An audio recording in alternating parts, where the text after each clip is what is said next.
Arrest కావచ్చు, అదేవిధంగా మన సంస్కృతి పైన మన భాష పైన ఈ విధంగా దాడి చేస్తుంటే అటు సీఎం కావచ్చు, మంత్రులు కావచ్చు, ఎవ్వరు కూడా నోరు విప్పట్లేదు. ఎట్లా చూస్తారు? ఇప్పుడు పోలీసింగ్ అంటారు. పోలీసింగ్ అంటే పెత్తనం. వాడు మన ఆలోచనల మీద పెత్తనం చేస్తుంది, థాట్ పోలీసింగ్ చేస్తుంది. మన కల్చర్ అంటే సంస్కృతి మీద పెత్తనం చేస్తున్నాడు. లాంగ్వేజ్ పోలీసింగ్, భాష మీద పెత్తనం చేస్తుంది. చూస్తున్నాం కదా ఇడుపు కాగితం ఎట్లా జరుగుతుందో. దాని అంత పెద్ద రచ్చ కావాలన్నా దాని మీద ఎందుకు? కాగితం అనేది సంస్కృత పదం, అది కాగజ్ అనేది హిందీ పదం, ఉర్దూ నుంచి వచ్చింది కాగితం. ఆంధ్ర కూడా అదే, ఇక్కడ కూడా అదే. భాష మీద అంతే. పేరు పెడితే ఏంది? పేరు పెడితే అంతే.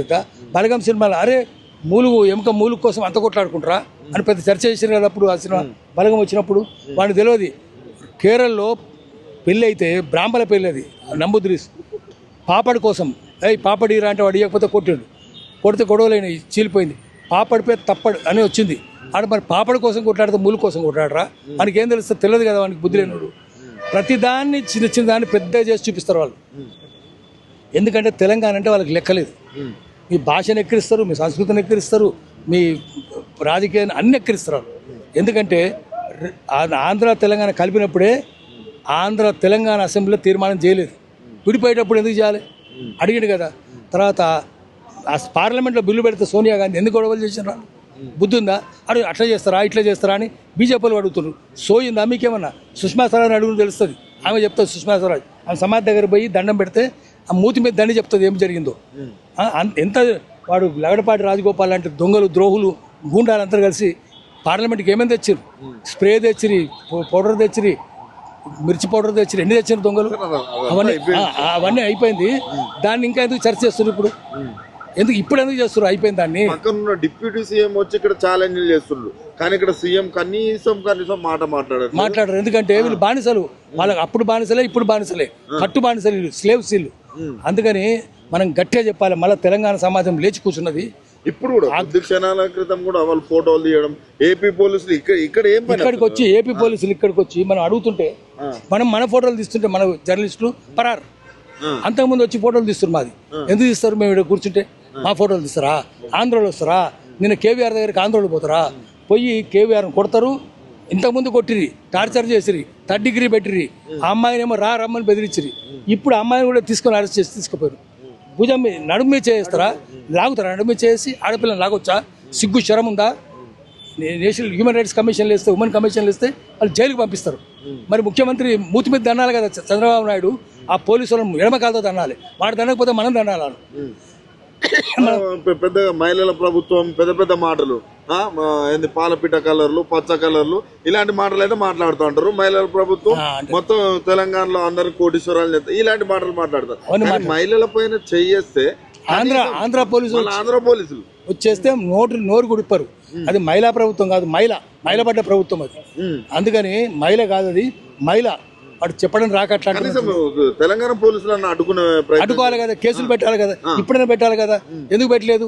కొంచెం మీరు మన మూతి నాకుతున్నారా? మీరు ఏం నాకుతున్నారు? మీరు తెలంగాణ పోలీసులు ఏం చేస్తున్నారు? అందుకనే తెలంగాణ పోలీసులు కూడా చెప్పాలి, చదువు చెప్పాలి, శాస్త్రం చెప్పాలి, నీతి చెప్పాలి, చెవులు పిండుకున్న రాజ్యాంగం నేర్పాలి. మామూలు నేర్పొద్దు. ఈ బగలగొట్టిన రాజ్యాంగం ఇదిరా అని చెప్పాలి వాళ్ళని. అందుకని అది మీడియా చేయాలి పని. వాళ్ళు చేయరు కదా, సోషల్ మీడియానే చేయాలి. ఒక్క పత్రికల వార్తలు వస్తున్నాయా? ఎందుకు రాదు? ఇంత జరిగితే ఎందుకు రాదు? పత్రికలు అంతా దొంగల చేతులు ఉన్నాయి. బుద్ధి, సిగ్గు, శరం లేని వాళ్ళు పత్రికలు నడుపుతారు. అందుకని దాంట్లో ఏముండదు. పెట్టుబడికి కట్టుకథకు పుట్టిన విషపత్రికలు ఆంధ్ర దినపత్రికలు అన్నాడు శ్రీశ్రీ అన్నట్టే ఉంది. అది పత్రికలు గోరంతలు చేస్తాయి, కొండలు దాచేస్తాయి. సిగ్గు శరం లేని యజమానుల చేతులు ఉన్నాయి. 3600 ఎకరాలు కబ్జా పెట్టింది కదా రామోజీరావు. ఆయన నడిపేది ఏం పత్రిక? ఆయన నడిపేది ఏం ఛానల్? మొత్తం ఛానల్ అన్నీ ఆంధ్రాలో చేతుల్లో ఉన్నాయి, పత్రికలన్నీ వాళ్ళ చేతుల్లో ఉన్నాయి. తెలంగాణ చేతులు ఎక్కడ ఉన్నాయి? సీఎం అనుకుంటే అయిపోతుంది కదా. నిన్న అంత జరిగినాక కూడా మాట్లాడపో, అసలు ఒక్క మాట కూడా కనీసం. సీఎం కాదు ఆయన, సీఎం ఈయన కాదు. తెలంగాణ సీఎం చంద్రబాబు నాయుడే, రేవంత్ రెడ్డి కాదు. తెలంగాణ ఆంధ్రాకు ముఖ్యమంత్రి చంద్రబాబు నాయుడే. చంద్రబాబు నాయుడే దొంగ పనులను చేపిస్తున్నాడు. అందుకనే మనం ఇప్పుడు చెప్తారు చంద్రబాబు నాయుడుకి ఏం చెప్తారు మీరు? ఒక ఉద్యమకారంగా ఇలాంటి చర్యలు చేస్తుంటే కూడా వాళ్ళ శిష్యుడు కాముగా ఉండడాన్ని, శిష్యుడు కాముగానే ఉంటాడు, ఆయన కాదు. తెలంగాణ సమాజమే లేచి కూర్చోవాలి. కంటాన పట్టుకొని ముఖ్యమంత్రి చంద్రబాబును నువ్వు ఎన్ని పరిశ్రమలు మూసేసిండు? ఆ బాడకావే కదా నయం సృష్టించింది. 18 మందిని భువనగిరిలో చంపిండు కదా. ఆల్విన్ మూసేసింది వాడే కదా. Allwyn, IDL, IDPL, Praga Tools, Republic Forge DBRML, నేతాస్మల్, నాయంజామల్, నిజాం షుగర్స్ అన్ని వాడే కదా అమ్ముకున్నది. 169 కోట్లకు 169 కోట్లకు గోకరాజు గంగరాజు గారికి చంద్రబాబు నాయుడు గారు అమ్మిండు. 169 కోట్లకు ఎట్లా అమ్ముతాడు? అసలు అమ్మడానికి ఎందుకు? మంచి బోధన్ ఫ్యాక్టరీ, ముంబోచిపల్లి ఫ్యాక్టరీ, ముచ్చంపల్లి ఫ్యాక్టరీ, 3 జిల్లాల ఫ్యాక్టరీలు, 32,000 ఎకరాలు సొంత చెరుకు తోట ఉన్నాయి. ₹1,00,000 ఎకరం వేసుకున్నా కూడా 3,200 కోట్లు కావాలి. 169 కోట్లకు ఎట్లా అమ్ముతాడు వాడు? వాడేట్లా వీడు తీసుకునేది? అంత దొంగలు ఊళ్ళు పంచుకున్నట్టున్నది. అన్ని పరిశ్రమలు మూసేసిండు. ఎదిరించిన వాళ్ళు ఎంతమందిని చంపిడు తప్పని చెప్తే తెలంగాణ ఉద్యమం వస్తే గద్దర్ మీద 6 తూటాలు కాల్చింది వాడే కదా, చంద్రబాబే కదా. నయం బెల్లులు చంపింది వాడే కదా. నయం లేడు, గీమ్ లేడు, అందరిని చేసింది వీడే. అందుకని దొంగలు ఉంటారు. ఒకరిని చెప్పు తీసుకొని అనాలి. తెలంగాణకు రానివద్దు. చంద్రబాబు నాయుడు తెలంగాణకి ఎప్పుడు వస్తారో చూసి ఆ రోజు మొత్తం టోటల్ బంద్ పిలిపియాలి. వస్తే చెప్పులు రాళ్ళు విసిరాలి. అప్పుడే బుద్ధి వస్తుంది వాళ్ళకు.